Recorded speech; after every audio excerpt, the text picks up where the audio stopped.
1442 Hijriah.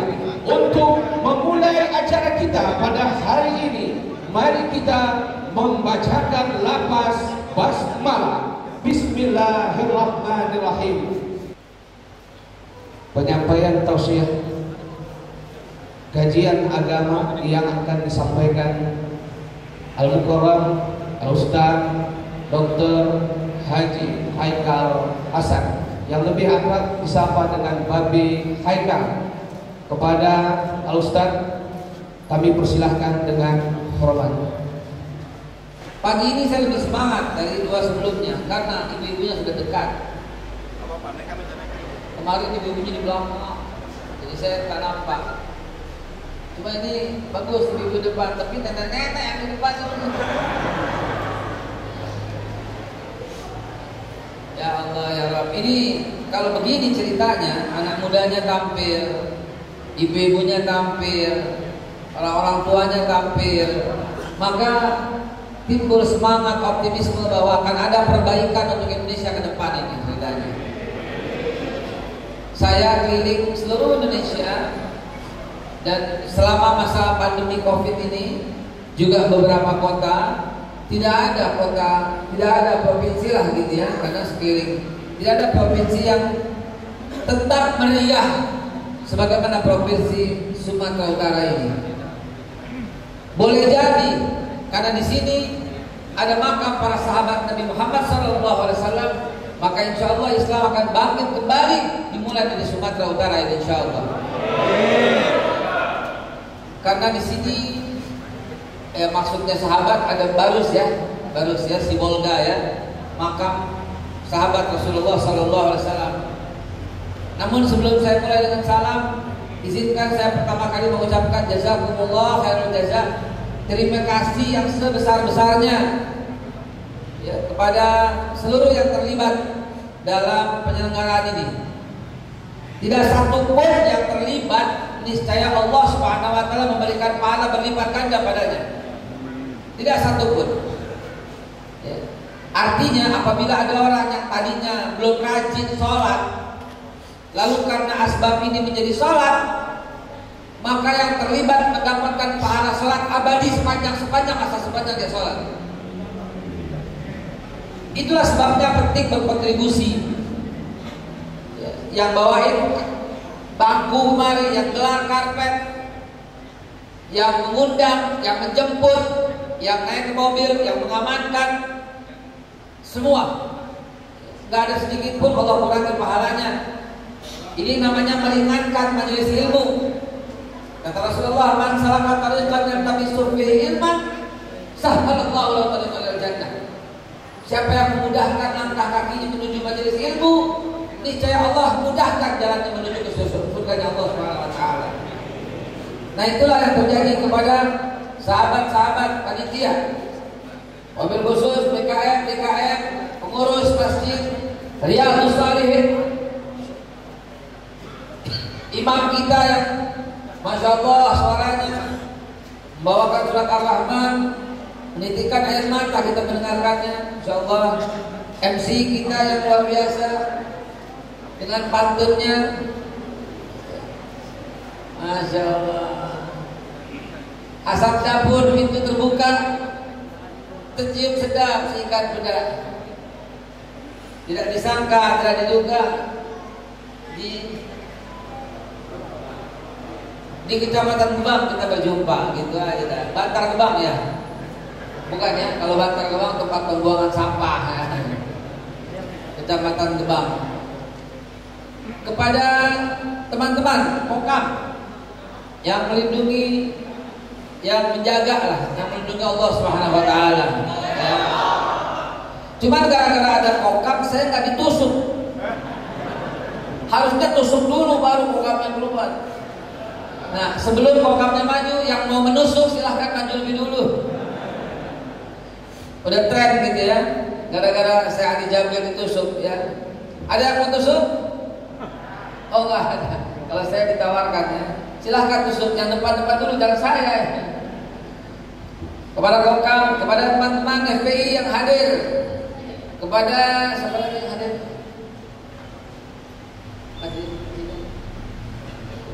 Kepada majelis mujahidin yang hadir, jazakumullah khairal jaza, antum adalah para pelopor kebaikan. Kepada Bapak polisi yang hadir tadi, Bang Roni dan Bang Xiaoping, ya. Ana Bang Roni, Bang Xiaoping ada dalam sini. Ya, kepada kirim salam untuk Bapak Kapolres Langkat, kodenya L ya. Nah, foto untuk Pak Kapolres Langkat L. Juga kepada para pejabat yang hadir dari kelurahan maupun kecamatan. Dan terakhir, biasanya terakhir itu kan paling disayang ya, mak-mak yang hadir, Masya Allah. Nanti saya mau makan sama mama ya.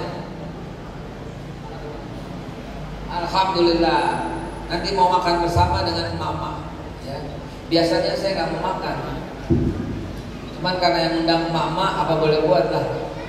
Karena mama ditakdirkan selalu benar.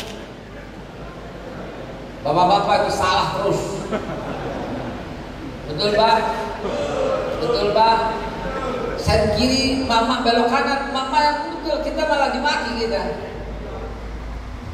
Demikian Bapak Ibu sekalian, sebagai ucapan penyambutan, ucapan terima kasih dari Al-Fakir. Marilah kita mulai meluruskan niat. Penting ini, meluruskan niat dulu. Betul-betul sebaik-baiknya. Lepaskan semua niat yang lain selain daripada menuntut ilmu, selain daripada hadir ke majelis ilmu karena Allah Subhanahu wa taala. Karena itu yang bisa mendatangkan manfaat. Selainnya enggak bakal bisa mendatangkan manfaat. Innamal a'malu binniyah wa innamal likulli imri'in ma nawa. Penting luruskan niat. Kalau sudah luruskan niat, maka izinkan saya mulai. Bismillahirrahmanirrahim. Assalamualaikum warahmatullahi wabarakatuh.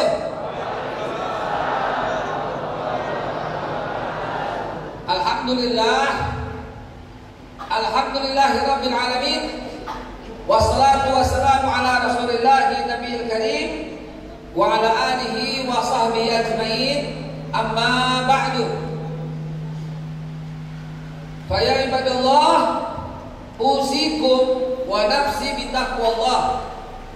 Faqad fazal muttaqun, faqad fazal man ittaqa wa khaba man tagha.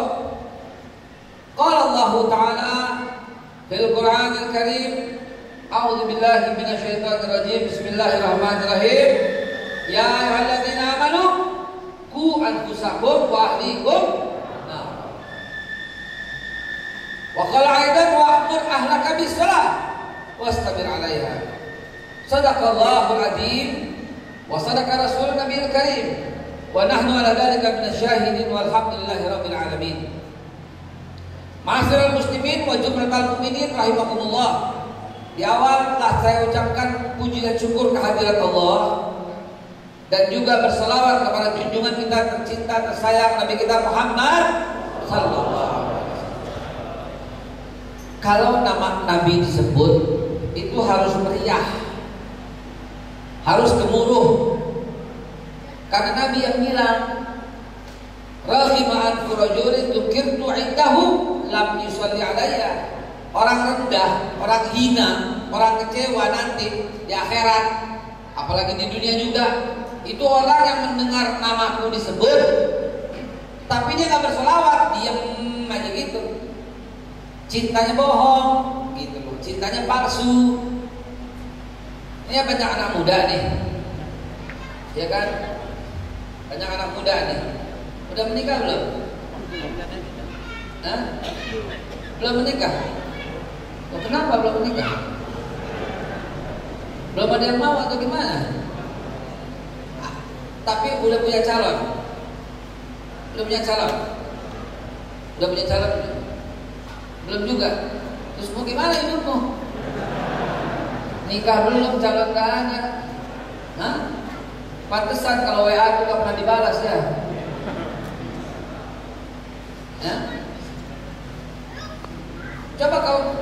pikirkan satu wanita yang kau cintai dan dia juga mencintaimu. Kalau disebut namanya bagaimana coba? Gemetar nggak hatimu? Ya kan? Kamu ada kan? Siapa namanya? Ada. Namanya siapa kan? Ada lah. Ya. Jadi kita berdoakan di sini. Sekalian kalau ada bawa ke sini, nikahkan aja sekalian.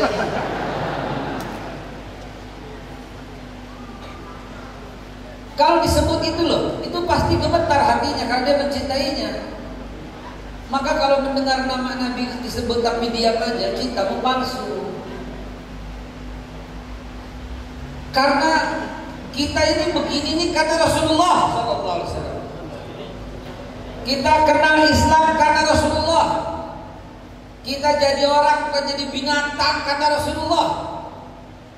Adanya sholat karena Rasulullah. Adanya puasa, haji, zakat, infak, sedekah karena Rasulullah. Ada masjid ini karena Rasulullah. Kita kenal pakaian begini karena Rasulullah. Rasulullah yang pertama kali mengenalkan pakaian-pakaian sementara semua orang masih telanjang pada waktu itu. Adanya para wanita yang terhormat ini karena Rasulullah. Adanya jilbab karena Rasulullah. Kalau bukan karena Rasulullah, gak kenal kita pakaian-pakaian sopan kayak begini. Dan kita kenal Allah karena Rasulullah. Adanya mukena itu karena Rasulullah. Adanya sejadah karena Rasulullah. Semua karena Rasulullah Sallallahu Alaihi Wasallam. Kalau nggak ada beliau bareng-bareng kehidupan ini, celaka hidup ini. Inilah yang difirmankan Allah dalam hadis qudsi, laulaka ma khalaqtul aflaqi. Kalau bukan karena engkau, kalau bukan karena engkau, kalau bukan karena engkau, 3 kali Allah bersumpah itu loh. Tidak aku ciptakan langit bumi serta seisinya. Langit bumi tercipta karena Rasulullah Sallallahu Alaihi Wasallam. Jadi wajib kita mencintainya lebih daripada kita mencintai apapun di muka bumi. Shallu ala Nabi Muhammad. Jangan pernah tidak bergetar ketika namanya disebut. Maka dari itu Bapak Ibu sekalian, jadikan itu patokan. Memilih pemimpin, cari yang mencintai Rasulullah. Kalau nggak kenal Rasulullah, ngapain dipilih begitu, saudara? Cari istri yang kenal dengan Rasulullah. Kalau nggak kenal, ngapain dipilih jadi istri? Cari suami yang cinta dengan Rasulullah. Kalau nggak cinta, ngapain? Itu saja patokannya dalam hidup ini. Loh, bukannya Allah, Ustaz. Kritik saya begitu. Saya katakan kunci surganya itu di Rasulullah SAW. Loh, kok bukan di Allah? Ada orang bilang gitu. Apa kau bilang? Apa kau kata? Apa dia bilang? Apa kau katakan? Saya katakan, kalau cuma mengenal dan mencintai Allah, orang Yahudi pun begitu, orang Nasrani pun begitu, orang Hindu pun begitu, orang Buddha pun begitu, orang Konghucu pun begitu, dengan caranya masing-masing. Karena itu jangan dihina. Dengan ada yang mengatakan Trinitas, ada yang mengatakan Brahma, Wisnu, Siwa, ada yang mengatakan ya apapun lah, silahkan dikatakan. Yang penting dia menuju kepada Allah yang satu. Silahkan sesuai dengan agama dan kepercayaan masing-masing, silahkan. Tak boleh dihina. Haram menghina Tuhan orang lain. Tapi kan dia bukan Allah. Tapi kan dia begini, terserah. Tidak usah dibahas karena nggak akan pernah ketemu. Lakum dinukum. Yang jadi persoalan, Yahudi itu percaya dengan Tuhan Allah itu. Yang jadi masalah, Nasrani pun percaya dengan Tuhan Allah itu. Dalilnya banyak dalam Al-Quran. Bahkan orang musyrik Quraisy pun sebenarnya percaya. Karena ditanya, walain sa'atahum man khalaqas samawati wal ard la yaquluna Allah, sayaquluna Allah. Ayat yang lain, wasakhara samsa wal qamar la yaquluna Allah. Hei Nabi Muhammad, andai kata kau tanya pada mereka, man khalaqas samawati wal ard, siapa yang ciptakan langit dan bumi, la yaquluna Allah, pasti mereka berkata Allah. Bahkan mereka tuh berkata menantang, nahnu aqrabu minallah, kata mereka. Kami lebih dekat daripada Allah, daripada kalian. Ada orang Islam kata mereka. Nahnu abna Allah, kami anak-anaknya Allah, kata mereka, anak-anak Tuhan mereka. Jadi paham maksudnya, Pak? Mereka itu juga percaya pada Tuhan, tapi tidak diakui oleh Allah. Kenapa? Karena menolak Nabi kita Muhammad sallallahu alaihi wasallam. Itu masalahnya. Itu masalahnya, dia menolak Rasulullah, maka itu haram baginya surga. Paham ya Pak ya? Bukan beda-bedain ya Pak ya. Allah meridhoi seseorang tergantung kecintaannya dia kepada Nabi kita Muhammad sallallahu alaihi wasallam. Kalau hanya kepada Allah saja, tidak akan diterima juga. Karena mereka juga percaya kepada Allah. Man khalaqas samawati wal ard, kata Allah. Tanya sama mereka, siapa yang ciptakan langit dan bumi? Sayaqulun Allah. Dalam ayat lain, la yaqulun Allah. Niscaya mereka berkata Allah. Fana tufakun. Kenapa berpaling dari tauhid? Kenapa celaka? Kenapa tetap neraka selama-lamanya? Karena yang dikatakan kafir itu adalah bukan hanya tak beriman kepada Allah. Yang disebut kafir adalah tidak mengimani Nabi Muhammad sallallahu alaihi wasallam. Innal ladzina kafaru, sesungguhnya orang-orang kafir, min ahlil kitab, dari 6 ahlil kitab, wal musyrikin, dan orang-orang musyrik, fi nari jahannam, khalidina fiha, di dalam neraka jahannam, kekal selamanya. Ulaika hum syarrul bariyah, mereka seburuk-buruk makhluk. Siapa mereka seburuk-buruk makhluk? Yang tidak kenal dan tidak sayang dan tidak cinta kepada Nabi Muhammad sallallahu alaihi wasallam. Ini saya belum ceramah, masih pembukaan. Masih pembukaan. Karena saya tidak melihat gairah kecintaan kepada Nabi Muhammad sallallahu alaihi wasallam. Itu patokannya. Kecintaan kita kepadanya wajib di atas segalanya. Karena bagus mana? Bagus ini. Kenapa tadi? Mau teriak-teriak begini? Kecintaan kita kepada Nabi Muhammad sallallahu alaihi wasallam harus di atas segalanya. Apapun yang Nabi katakan sami'na wa ata'na, selesai. Dan itu menjadi patokan dalam memilih suami, dia taat kepada Nabi Muhammad. Kalau enggak, udah ganti suaminya. Suami mana bisa diganti ya? Nggak bisa diganti suaminya. Kalau dia nggak taat, perjuangan buat supaya dia taat. Ya, buat supaya dia taat kepada Nabi Muhammad SAW. Jadi patokannya Bapak Ibu sekalian jelas ya. Memilih pemimpin yang cinta pada Nabi Muhammad, yang mengikuti cara hidup Nabi Muhammad, yang taat kepada Nabi Muhammad. Udah selesai patokannya, itu aja, selesai hidup kita. Selamat sentosa kalau patokannya itu. Lalu kita lihat sekarang Nabi Muhammad. Nabi Muhammad dalam memimpin negara seperti apa? Nabi Muhammad itu kepala negara. Nabi Muhammad itu orang kaya. Nabi Muhammad itu pedagang. Nabi Muhammad itu seorang suami. Nabi Muhammad itu seorang bapak. Nabi Muhammad itu seorang kakek. Nabi Muhammad itu banker. Nabi Muhammad itu kepala pegadaian. Nabi Muhammad itu bank. Loh kok? Ya sebentar saya ceritakan. Tadinya topik yang saya mau sampaikan itu adalah pemuda milenial dan menghadapi zaman itu. Kok hati kita tergerak, hati kami tergeser ketika tidak ada kemeriahan yang cukup ketika namanya disebut. Maka hari ini saya berubah topiknya, saya rubah materinya, dengan materi mencintai Nabi Muhammad SAW. Nabi kita dibuat seolah-olah buruk oleh orientalis Barat yang keparat. Nabi kita dikatakan miskin. Nabi kita dikatakan nebeng sama janda kaya.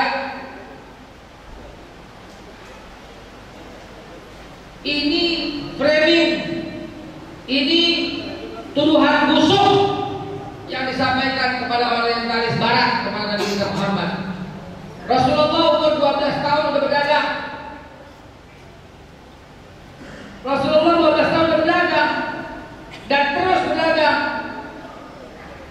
Dia yang pertama kali memperkenalkan barang-barang kota Mekah, keluar kota Mekah, keluar negeri, ke Syam, Hadramut, Persia, bahkan barang-barang itu semua dikenalkan Nabi. Maka dia adalah kepala atau eksportir dan importir pertama di dunia. Beliau yang kenalkan barang-barang. Beliau di usianya yang masih muda sekali bawa itu 200 ekor unta. Dalam setiap unta terdapat barang-barang dagangan berbagai macam, dan semua orang titip padanya. Titip jual, titip ya Rasulullah, titip ya Muhammad, bagi Nabi ya, titip.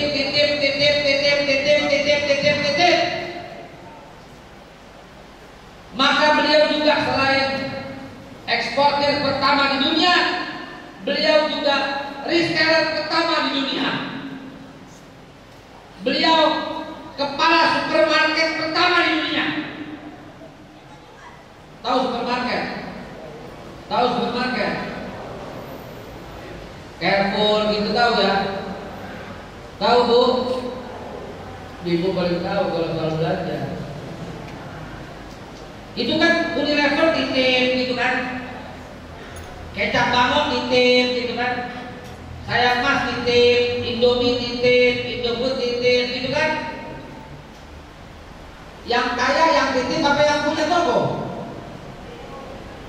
Yang kaya, yang paling kaya, yang dititipin, yang pemilik Carrefour, karena semua pengusaha titip sama Carrefour. Nabi itu yang pertama, karena semua orang-orang di Quraisy di Mekah titip sama Nabi untuk dijualin barangnya keluar. Gimana nggak hebat Nabi kita? Anak muda, tiru begitu dong. Jadi pedagang seusia kecil mungkin. Nah ini pemuda ini kaya terus. Akhirnya orang-orang titip uang di rumahnya, titip barang di rumahnya kalau keluar kota, titip emas di rumahnya kalau keluar kota. Maka jadilah Nabi kepala pegadaian pertama di dunia, mengatasi masalah tanpa masalah. Itu pegadaian kita.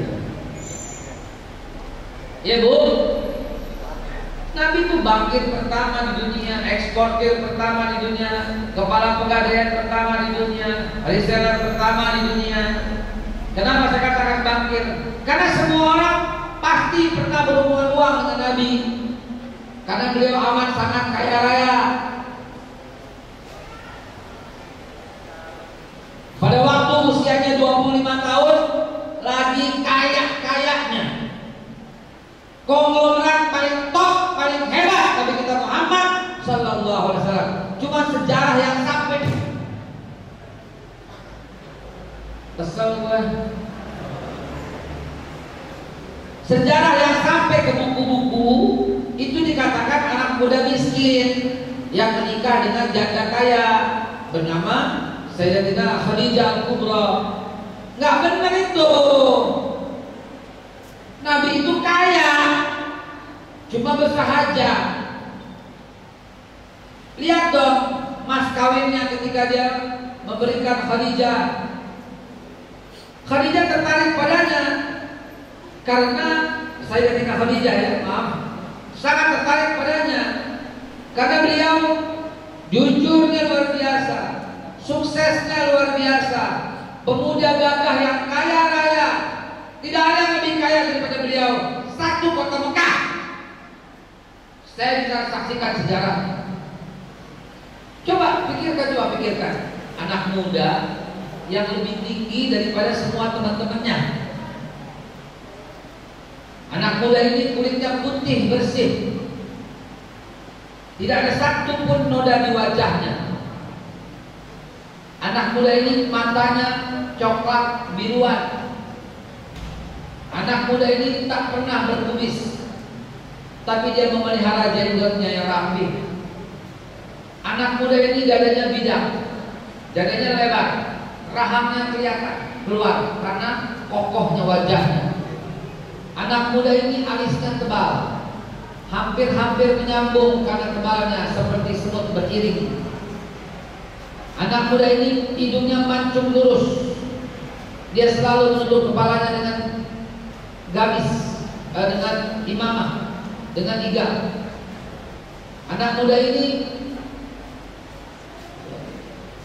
giginya rapih tersusun dengan celah-celah yang selalu terlihat menandakan bersihnya. Anak muda ini tak pernah pakai parfum karena keringatnya ditakdirkan oleh Allah wangi semerbak, walaupun dia suka dengan parfum.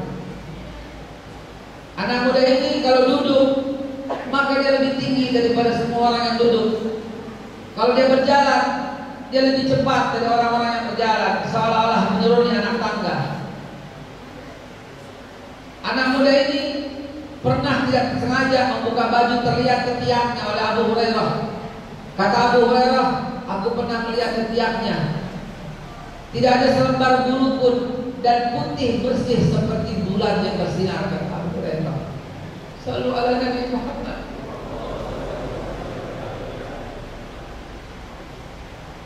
Kata Hafsah binti Umar bin Khattab yang tak lain istrinya, aku pernah melihat beliau membuka bajunya. Aku lihat perutnya tersusun rapi, perutnya tersusun rapi seperti batu-batu yang tersusun dengan rapi. Bagaimana tidak indah tubuhnya itu? Kata Aisyah radhiyallahu anha, aku pernah melihat dia membuka baju.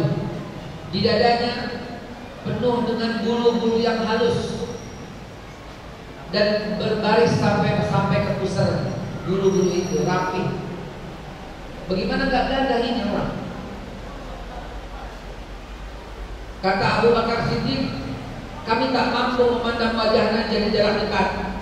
Kami hanya mampu memandang dari jauh. Ketika mendekat, kami semua tak sanggup memandang indahnya makhluk Allah ini. Gak ada yang lebih indah. Kata para sahabat Nabi, belum pernah aku lihat makhluk yang lebih indah yang Allah ciptakan selain daripada baginda. Usianya baru 25 tahun. Tokoh yang paling kaya raya, yang paling disayang oleh seluruh masyarakat Quraisy. Masyarakat Quraisy menunjukinya Al-Amin, calon pemimpin masa depan. Masyarakat Quraisy mempercayakan semua persoalan kepadanya.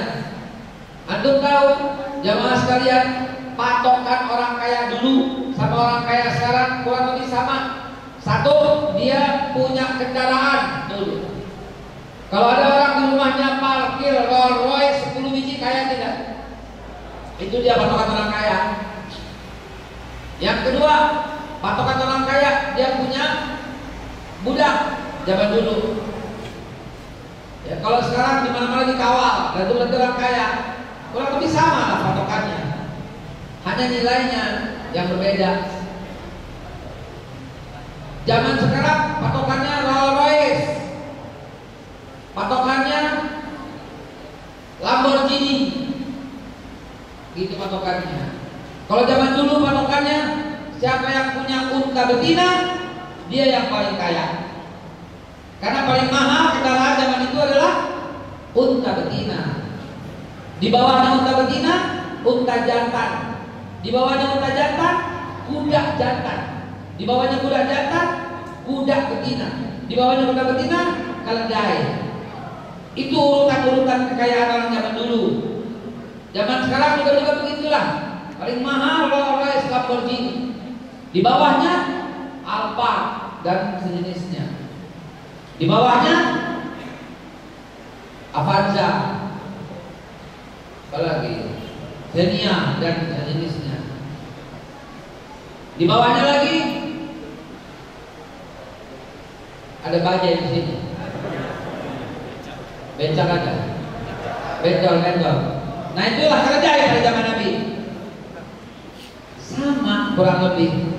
Nah sekarang bagaimana pendapatmu kalau kau lihat ada orang di rumahnya parkir 40 Lamborghini, kaya nggak? Kaya tidak? Pikirkan dengan logika yang baik. Ini namanya perbandingan apple to apple. Perbandingannya sama. Jangan bandingkan uang. Zaman dulu nggak ada nominal rupiah, nggak ada triliun, nggak ada. Di rumahnya parkir 40 buah Lamborghini, kaya tidak? Kaya nggak? Nabi Muhammad memberikan mas kawin kepada Khadijah 40 ekor unta betina. Yang kalau nilainya sekarang sama dengan 40 mobil mewah. Ayo, bapak-bapak, semuanya hadir di sini. Ada yang berikan mas kawin 40 mobil? Alam paling seperangkat alat sholat. Betul Bu? Bukan cukup sampai di situ, beliau juga memberikan 512 keping emas.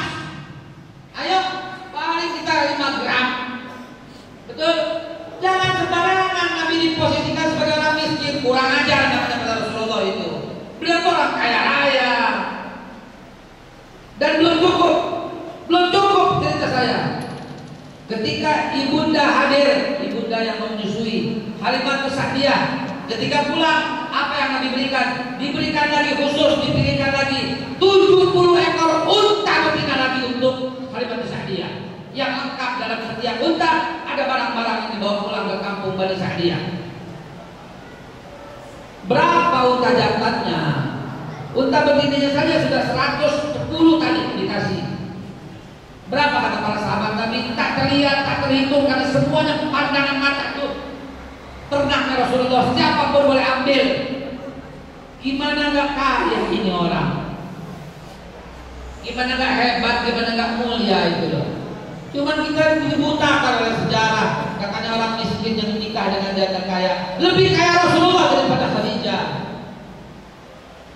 Apalagi dikatakan, ya, apa namanya, pemuda ini miskin dan menjadi karyawan Sayyidatina Khadijah. Nggak pernah Rasul jadi karyawan Sayyidatina Khadijah, nggak pernah. Yang ada para pemuka orang kaya di Quraisy titip barangnya sama Nabi, dan yang titip bukan cuma Sayyidatina Khadijah Kubra, bukan. Abu Bakar titip, Abu Jahal titip, Abu Sufyan titip, Utbah bin Rabi'ah titip, Abdurrahman bin Auf titip, Sayyidatina Khadijah titip, Abu Thalib titip. Jadi beliau paling kaya karena dititipin barang semua orang. Salah satu yang titip itu Sayyidatina Khadijah. Itu bukan karyawan, dia reseller, dia carrefour yang berjalan. Ini loh yang harus kita luruskan agar kita paham siapa Nabi kita. Banggalah kita dengan Nabi Muhammad SAW. Beliau juga pemimpin negara. Saya pernah tulis surat kepada Presiden Jokowi. Saya nggak tahu dibaca atau tidak. Saya tulis surat, yang terhormat Presiden Jokowi, saya bilang, saya yakin Bapak sedang bingung karena dolar tak tentu harganya dan kemiskinan bertambah jumlahnya. Apa yang Nabi tetapkan buat negara? 3 hal kata Rasulullah yang tidak boleh dikuasai perorangan. Harus negara ambil. Apa itu? Nomor 1 kata Nabi, api dan sumbernya. Ini maksudnya minyak bumi dan semua barang yang ada dalam perut bumi. Tak boleh dikasih perorangan kata Nabi. Ini kepala negara yang dijaya Rasulullah SAW. Itu kami usulkan kepada Presiden. Nomor 2 kata Nabi, yang tak boleh dikuasai perorangan itu air dan yang terkandung di dalamnya. Dalam air ada apa? Ada ikan. Berapa ikan kita per tahun? 6.200 triliun. Berapa utang kita? 5.000 triliun. Dengan ikan orang beres 1 tahun utang kalau mau benerin dengan baik, saudara. Maka cintailah NKRI ini sebagai harga mati. Cuman sayang dikelolanya belum baik. Dan kita doakan semoga menuju perbaikan. Amin ya Allah ya Rabbal alamin. Kita tuh negara kaya. Yang ngomong banyak para pengamat. Salah satunya adalah yang saya sering dengarkan pendapatnya itu Mas Rizal Ramli. atau Pak Kwik Kiangi. Pak Kwik dalam wawancara terakhir, sial-sialnya Indonesia paling kaya di dunia nomor 2, sial-sialnya. Kemungkinan besar nomor 1. Karena sumber emas dunia ada di Papua. Saya usulkan, kata Nabi, kalau menemukan barang dalam perut bumi ini 20% harta fakir miskin, betul? Maka Freeport itu 20% buat rakyat Papua, bukan cuma 0,sekian%, nggak sampai 1%. Kalau 20% emasnya buat rakyat Papua kaya tidak? Nah itu dia. Kalau 20% ketemu minyak di Numon, Nusa Tenggara, untuk rakyat Nusa Tenggara, kaya nggak Nusa Tenggara? Kalau 20% hasil batu bara yang ada di Kalimantan, untuk rakyat Kalimantan, kaya nggak Kalimantan? Kalau gas alam yang ketemu di Aceh, untuk rakyat Aceh, kaya nggak rakyat Aceh? Kalau segala macam minyak bumi yang ada di Sumatera Utara ini, untuk rakyat Sumatera Utara, kaya nggak Sumatera Utara? Itu cara Nabi Muhammad Sallallahu Alaihi Wasallam.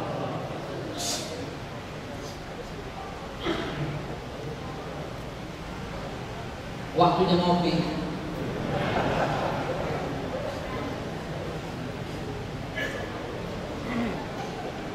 %20 kata Rasul. Ya, 20% itu harta nikah itu untuk orang fakir miskin. Ikuti cara Nabi, Pak. Saya pernah usulkan begitu. Dan Nabi Muhammad jagonya dalam persatuan dan kesatuan. Satu orang Ansor disaudarakan dengan satu orang miskin, maka tidak ada kemiskinan. Yang ada di Madinah nggak ada sama sekali. Hanya sehari Nabi kita beresin kemiskinan. Karena beliau kepala negara yang hebat. Satu hari kan ada kemiskinan. Di Indonesia dari zaman Soekarno kita miskin. Dan pemerintah sekarang mengklaim katanya orang miskin berkurang. Katanya orang miskin menurun di Indonesia. Betul, menurun. Dari kakek ke bapak, dari bapak ke anak, dari anak ke cucu, miskin 7 turunan akhirnya menurun. Karena tidak ikut cara Nabi. Kalau ikut cara Nabi, insya Allah tidak ada kemiskinan. Kenapa? Karena Nabi mempersaudarakan satu orang kaya harus memelihara satu orang miskin. Berapa jumlah orang Indonesia, Pak? Bu, berapa? 260 juta. Yang miskin berapa? 39 juta. Taruhlah 40. Masih ada orang yang mampu 220 juta di antara 40 juta orang miskin. Masa iya 220 juta saudara yang nggak mampu membantu saudaranya cuma 40 juta? Jangan juga salahkan pemerintah. Ini orang kaya karena pelit. Maunya zakat cuma 2,5% dan dikeluarkannya cuma Ramadan. Mana bisa memperbaiki bangsa kalau begini? Zakat itu ada umurnya, ada haulnya, ada nisabnya. Ya. Jadi bukan cuma Ramadan keluarin zakat. Ini keluarin zakat cuma Ramadan. Maunya 2,5%. Saya masih setuju kalau pemerintah mengelola zakat beneran. Kebenaran saya setuju. Saya pertama bilang setuju. Kenapa? Ada dalilnya kok. Ada dalilnya, Allah yang melegitimasi. Apa ayatnya? Khusmin amwalin sadaqatan tahirun zakihim.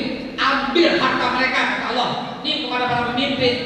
Ya, Allah berikan legitimasi kepada para pemimpin. Ambil harta mereka, orang kaya, untuk mensucikan dan membersihkan hartanya, diberikan kepada orang-orang miskin di sekitarnya. Cara Rasulullah ini mempersaudarakan, betul, berbineka tunggal ika. Udah deh, nggak usah macam-macam deh sama negara Indonesia deh. Udah cakep, udah kayak begini, sesuai dengan Nabi pesannya kok. Bineka tunggal ika itu ayat Al-Quran. Walaupun berbeda antara satu itu Al-Quran. Ayuhan nas, inna khalaqnakum min dzakari wa unsa wa ja'alnakum syu'uban wa qabaila lita'arafu. Kami, kata Allah, yang menjadikan kalian bersuku-suku, berbangsa-bangsa, untuk lita'arafu, untuk saling kenal, untuk menjadi satu, saling baik, itu. Jadi bineka tunggal ika itu ajaran Islam juga. Haram menghina orang lain, Tuhannya orang lain, agama orang lain, haram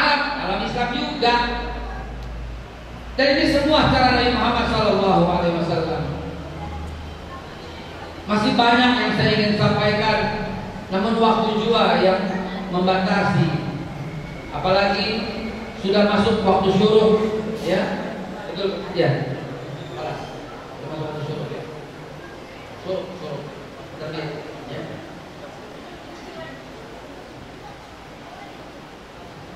Jadi nggak akan pernah cukup waktu untuk cerita Nabi Muhammad SAW. Beliau kepala negara, ya. Oh sebentar, belum selesai tadi suratnya untuk Pak Jokowi. Saya tuliskan surat itu supaya Indonesia ada perbaikan caranya. Ya mungkin Pak Jokowi setuju, tapi menteri-menterinya tidak, begitu kan? Mungkin menteri-menterinya setuju, presidennya tidak. Allah alam bisa kita sangka baik saja. Semoga semua dalam perbaikan menuju baldatun thayyibatun wa rabbun ghafur. Bukan cuma itu saja, Nabi kita juga kepala negara yang mengatur, ya, perbedaan suku dan golongan. Adil Nabi. Pertama kali piagam di dunia, pertama kali undang-undang di dunia, pertama kali yang tertulis itu baginda Nabi kita Muhammad dalam piagam Madinah. 622.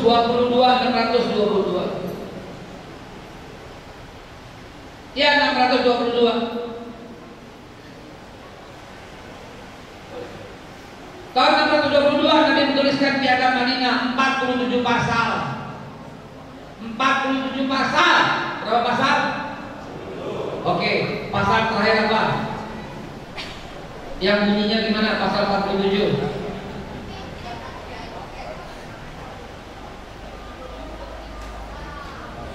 Pasal 47 gimana bunyinya?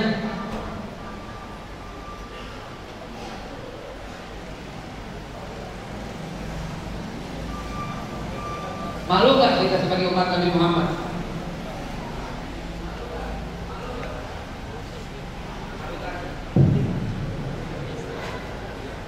Malu gak kita sebagai umat Nabi Muhammad? Pasal 47 bunyinya gimana? Ya udah pasal 1 deh. Pasal 1 piagam Madinah.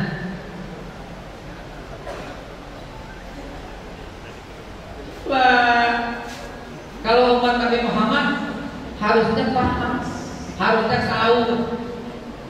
Pasal 1 itu Nabi SAW menyatakan seluruh manusia itu punya kedudukan yang sama,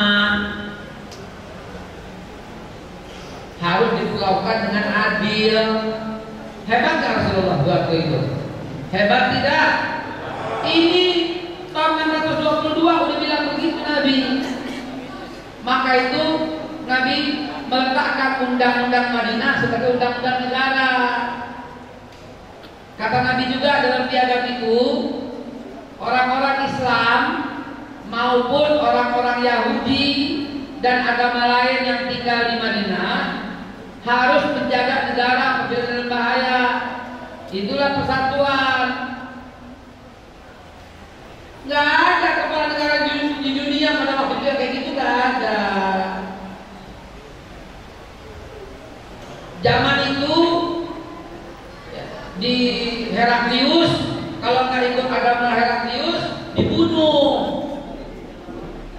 Zaman itu di Romawi, kalau nggak ikut Kristen dibunuh. Zaman itu di Majusi di Persia, kalau nggak jadi agama Majusi dibunuh. Zaman itu kalau nggak ikut Konghucu di Cina dibunuh. Tapi Nabi kita berkata apa? La ikraha fiddin, tidak ada paksaan dalam memeluk satu agama. Shallu ala Nabi Muhammad. Begitu biar kita paham siapa Nabi kita. Seorang negarawan yang luar biasa. Apa kata Nabi yang lain dalam pasal itu? Tidak boleh seseorang memaksa untuk memeluk satu agama. Nggak boleh kata Rasulullah. Jadi nggak boleh paksain orang untuk ikut satu agama, haram.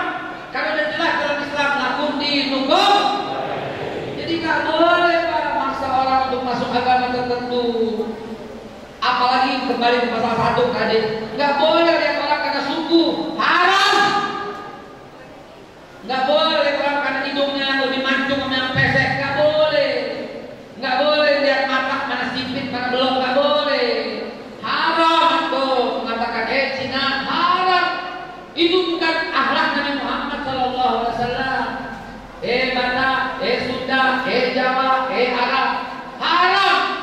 kadrun. Haram juga lu ngatain kadrun, kurang ajar lu.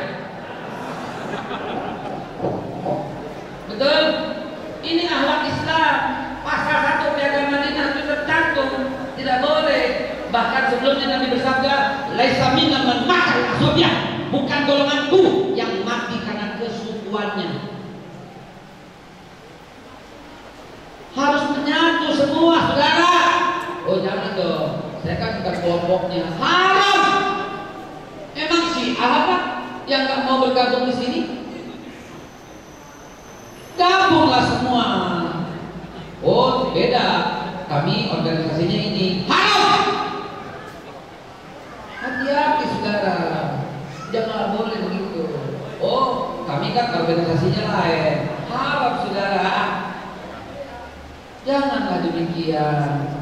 Menyatulah, bersatulah, tetaplah bersatu, tetaplah menyatu, tetaplah menjadi satu. Itulah Indonesia. Indonesia tanah airku, aku berjanji padamu menjunjung tanah airku, tanah airku. Pada nggak apa anak sekarang lagunya Korea lulus sekarang. Ya saudara, begitulah Rasulullah menerapkan. Walaupun berbeda agama loh di Madinah loh, beliau sebagai kepala negara menerapkan dengan adil, nggak dibedakan. Ya, jangan salah. Inilah cara Nabi dalam mengatur sebuah negara. Ini masih panjang seharusnya cerita Rasul ini. Nggak akan ada habisnya kalau kita cerita, kita korek siapa pribadi mulia itu. Namun karena waktu juga yang memisahkan, saya harus hentikan. Masih banyak ini. Maka kita gaungkan terus kemuliaan Nabi agar kita doakan semoga presiden mengikuti Nabi Muhammad SAW. Semoga seluruh para menteri mengikuti Nabi Muhammad SAW. Sementara semua seluruh staf menteri dan jajarannya mengikuti Nabi Muhammad SAW. Semoga Bapak Kapolri, Polri, Polsek, Polres semuanya kita jalan-jalan aparatnya mengikuti Nabi Muhammad SAW. Semoga para TNI semua dari panglimanya sampai ke bawah semua mengikuti Nabi Muhammad SAW. Semoga para pengusaha mengikuti Nabi Muhammad SAW. Amin ya Allah ya Rabbal Alamin. Ini doa yang sangat serius. Karena Amerika sebenarnya mengikuti Nabi. Deklarasi Human Rights. Makanya itu saya bilang cari Piagam Madinah 47 pasal, lalu buka Undang-Undang Dasar 45, itu kurang lebih copy paste. Buka lagi Deklarasi Human Rights, copy paste. Buka lagi Sekjen PBB undang-undangnya, copy paste. Cari Perjanjian Jenewa, googling semua, terjemahin dalam bahasa Indonesia, copy paste. Tuh hebatnya Rasulullah SAW, ditiru oleh semua. Siapa bilang Pancasila kita nggak ngikutin Nabi? Siapa bilang Pancasila nggak ngikutin Nabi? Pancasila mengikuti jejak Rasulullah SAW. Kurang lebih sama dengan Piagam Madinah. Nomor 1 Nabi katakan Bismillah, ketuhanan yang Maha Esa. Pasal 1 Nabi sebut kemanusiaan yang adil. Jadi kemanusiaan yang adil dan beradab. Mulai pasal 2 sampai pasal 14 Nabi persatukan semua suku-suku di Madinah. Itulah persatuan Indonesia. Pasal berikutnya apa Nabi bilang? Apabila ada satu perbedaan antara yang lain, dan maksudnya beda agama, dan kemudian ada kesepakatan di mana kesepakatan ini membawa maslahat kebaikan untuk umat yang Islam maupun bukan Islam, maka semuanya mengikuti kesepakatan itu. Inilah yang diterjemahkan oleh Mr. Muhammad Jamil, rakyat yang punya hikmah, kebijaksanaan dalam permusyawaratan perwakilan. Nggak akan selesai kalau kita bahas ini sampai kapanpun, sampai besok saya ingat pun nggak akan selesai. Tolong cari tahu Nabi Muhammad SAW dan lihatlah, pelajari lagi siapa beliau. Niscaya kita akan hormat, taat dan patuh. Semoga Indonesia negeri percontohan untuk seluruh dunia. Di sini berbeda suku, bahasa, agama, tapi semuanya tetap kompak. Amin ya Allah ya Rabbal Alamin. Kalau hari itu nggak akan kelar, saya tutup. Billahi taufiq wal hidayah. Kalau ditanya silakan. Kalau Bapak Ibu, saudara-saudara sekalian, luar biasa, alhamdulillah penyampaian yang telah kita sama dengar yang disampaikan oleh Ustadz Haikal Untuk selanjutnya kami berikan kepada Bapak Ibu saudara-saudara sekalian untuk bertanya dengan dua penanya. Kepada Bapak Ibu saudara-saudari yang akan bertanya, kami berikan kesempatan untuk dua penanya. Silakan. Miknya tolong panitia.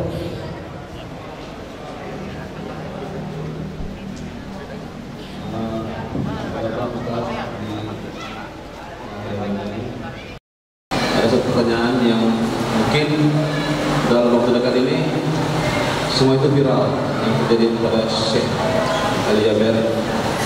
Gimana menurut Ustaz kami ini menanggapi?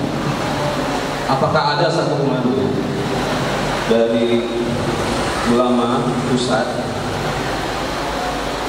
apa yang harus kami perbuat dan kami bagaimana menunggu komando? Memang semua tahu pasti istilah itu Muhammad mengasuh Islam biar kita tuh berbicara, jadi kita harus apa? Jadi kira-kira berusaha. Waalaikumsalam warahmatullahi wabarakatuh. Satu penanya lagi dari yang akhwat. Kami berikan waktu dari yang akhwat untuk bertanya, mewakili dari yang perempuan.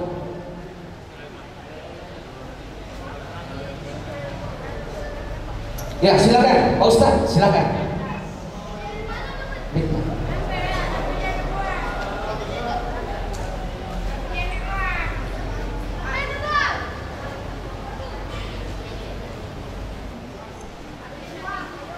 Dengan kondisi hari ini di Republik yang kita cintai ini, tapi PKI menjalankan Raja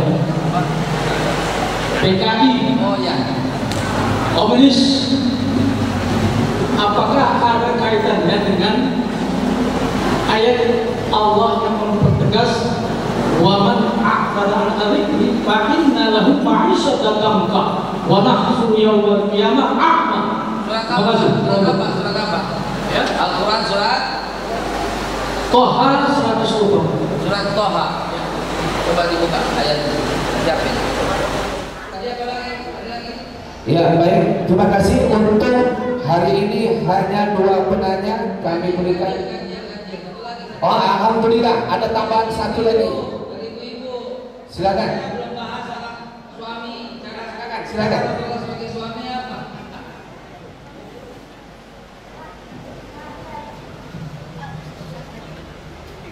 Assalamualaikum warahmatullahi wabarakatuh, Pak Ustaz.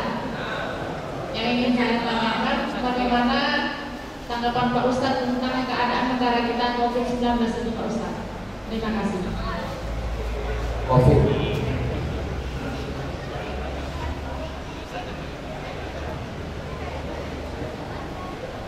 Baik, terima kasih kepada Bapak Ibu yang bertanya dan kami berikan waktu kepada Bapak Ustaz untuk menjawab.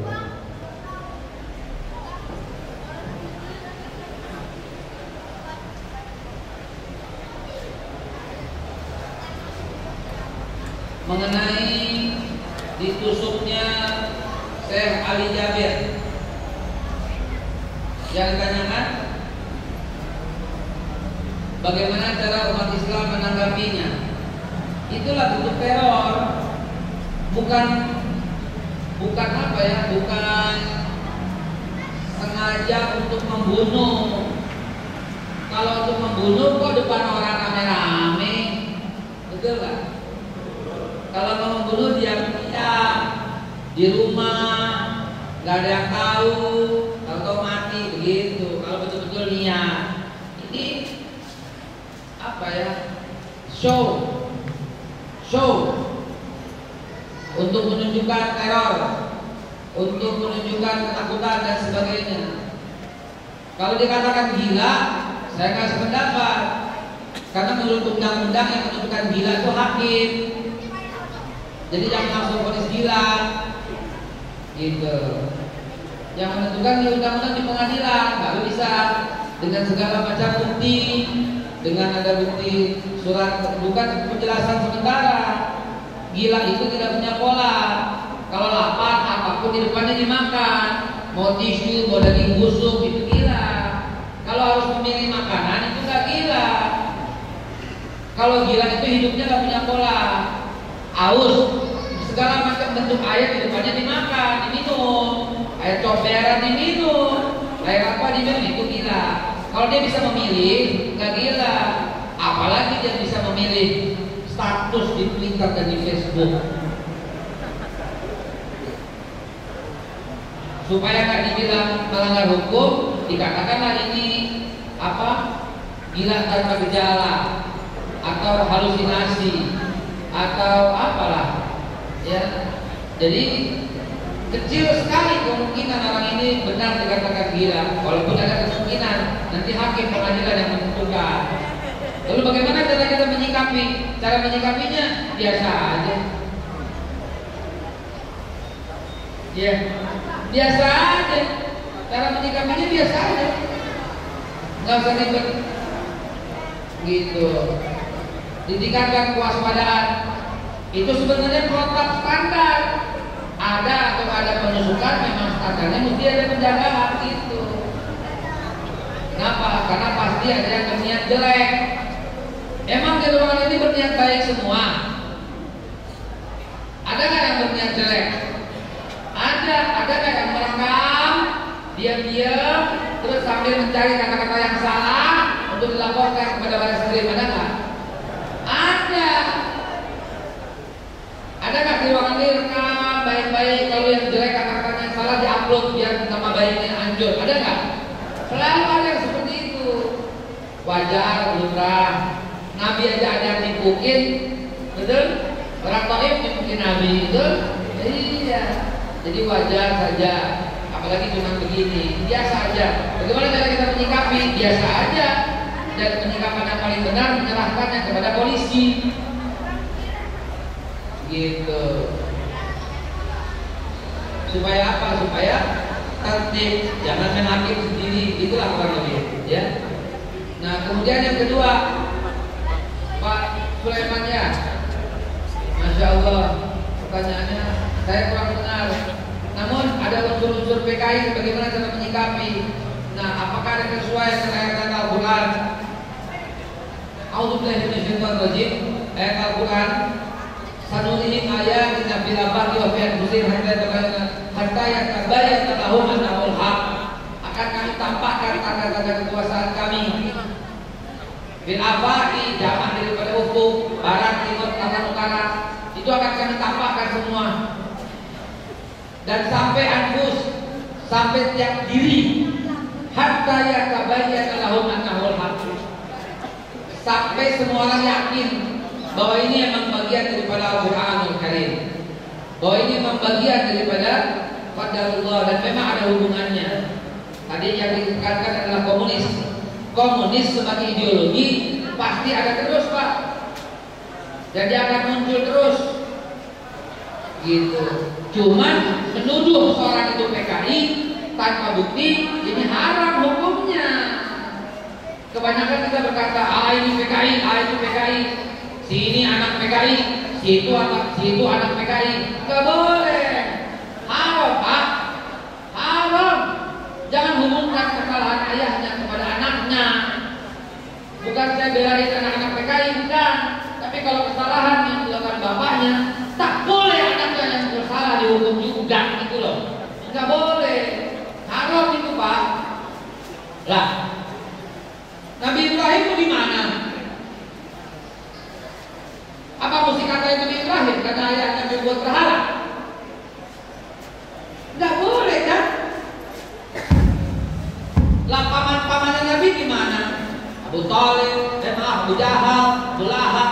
Kalau Abu Thalib tidak, ya. Abu Thalib tidak, ya. Karena Abu Thalib sebagian beda pendapat, ya.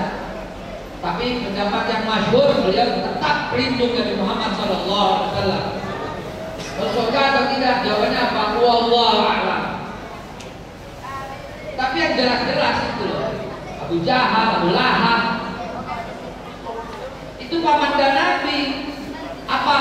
Keponakannya salah? Keponakannya Rasulullah. Jadi kalau salah PKI lalu punya keponakan, jangan dihukum keponakannya. Nabi Nuh alaihissalam anaknya kafir, Jangan dihukum Nabi Nuhnya. Anak saja kafir, nggak boleh begitu.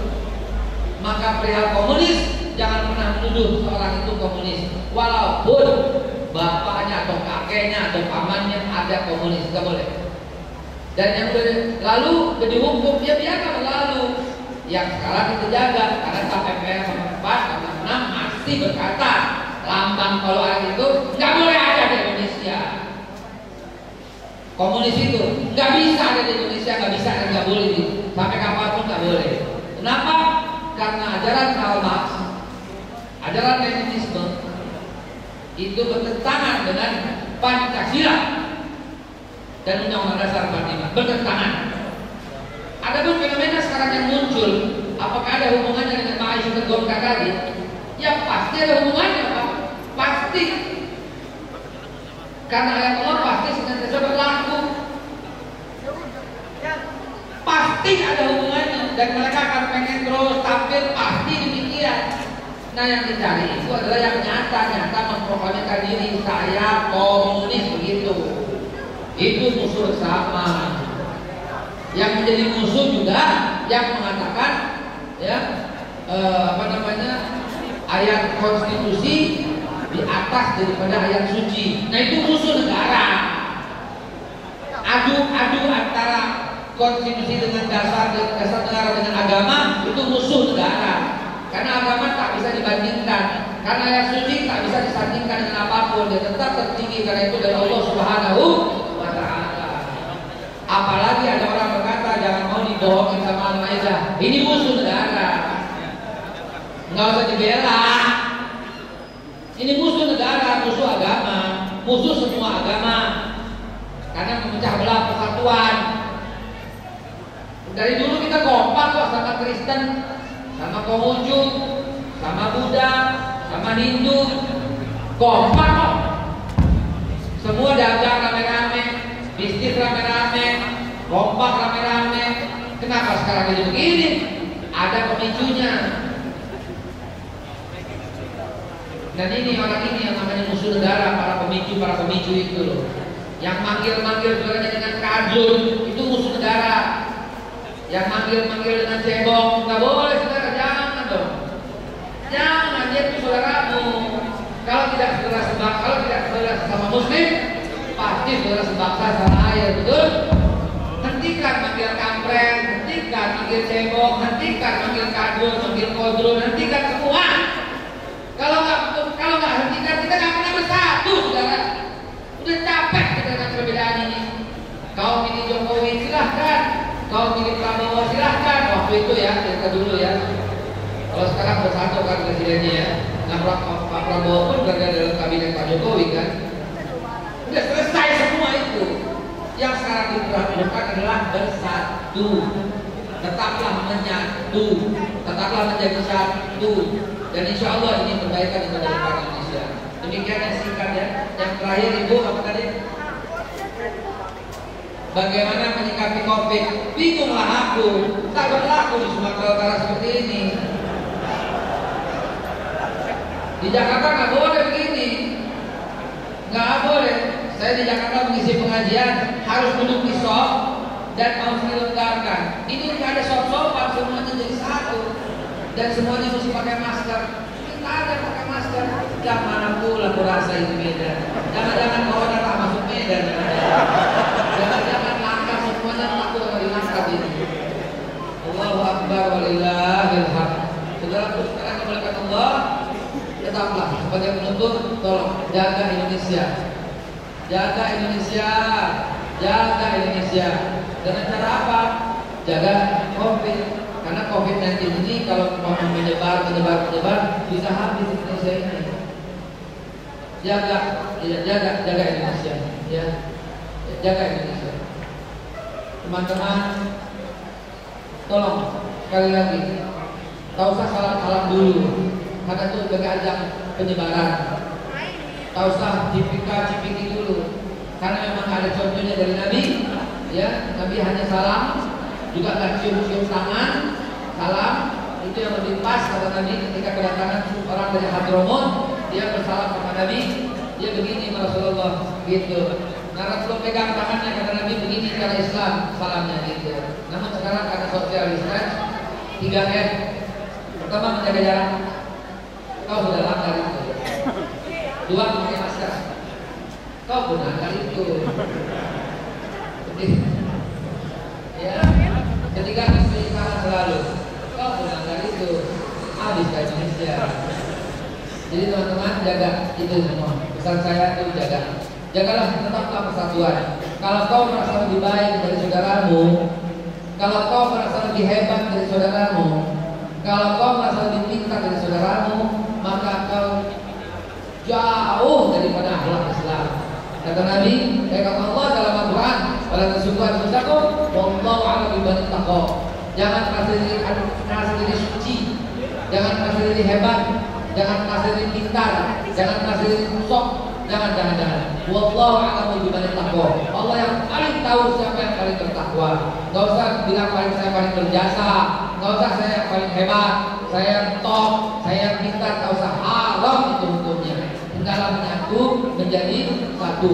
Semua punya andil dalam negara ini, semua punya jasa dalam negara ini, dan hormatilah setiap jasa itu. Adapun orang-orang yang mau berbuat jahat kepada negara, kita doakan semoga kembali ke jalan Allah Subhanahu wa taala. Amin ya Allah ya rabbal alamin. Qadallahu wa iyyakum ajmain. Billahi taufiq wal hidayah wa minkum.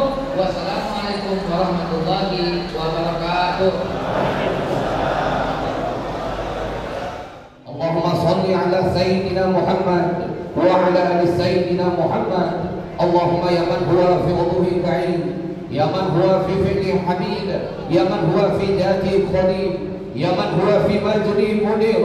Allahumma akhrijna minka binuril fahma wa akhrijna min dhulumati wahma warzuqna fahma nabiyina wa hifdzal mursalin. Al malaikatul mukarramin bi rahmatika ya arhamar rahimin. Allahumma rabbana zalamna anfusana wa illam taghfir lana wa tarhamna lanakunanna minal khasirin. Rabbana atina fid dunya hasanah wa fil akhirati hasanah wa qina adzaban nar wa qina adzaban nar wa qina adzaban nar. Sallallahu ala sayyidina Muhammadin walhamdulillahi rabbil alamin.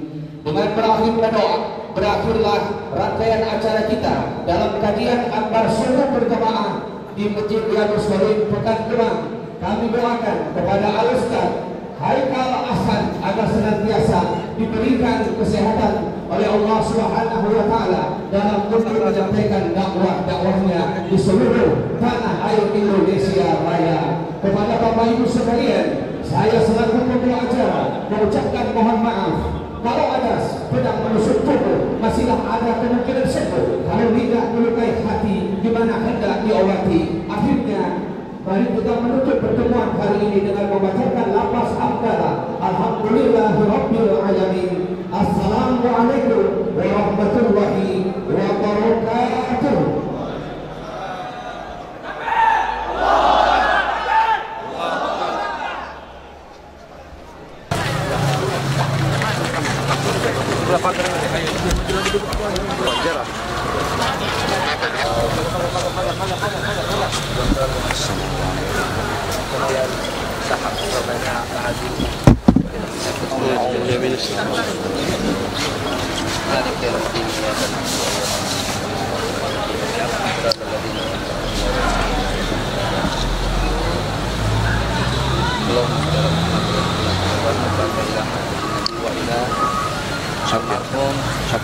Sofyan Sahih.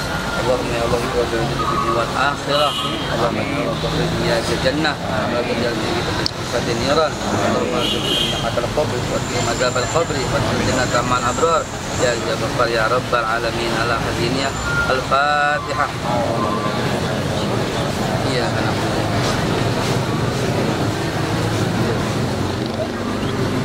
Sahabat sekalian, ziarah kubur itu lakukanlah sering-sering. Jangan alergi dengan ziarah kubur. Ziarah kubur lakukan sering-sering supaya apa? Supaya ya bentar lagi gue begitu. Biar ada pengingat gitu loh. Ya itulah ziarah kubur yang baik dan benar. Sering-sering bacakan semua suratul Fatihah untuk semua. Nabi pun demikian ketika lewat Nabi pun mengucapkan assalamualaikum warahmatullahi dan sampai seterusnya. Apalagi beliau sebagai pelopor ya, ulama pelopor masjid ini pun di Sumatera Utara, masjid penggerak pertama subuh ya. Masya Allah, siapapun yang tergerak hatinya karena beliau mendapat pahala dari Allah Subhanahu Wa Taala. Nabi ya, mandala ala khairin falahu mithlu ajrin fa'ilihi. Siapa yang mempelopori kebaikan dan diikutin, niscaya dia akan mendapatkan semua kebaikan-kebaikan itu, dan insya Allah pada ahli kubur dan semuanya. Amin ya Allah ya Rabbal alamin. Amin. Mari.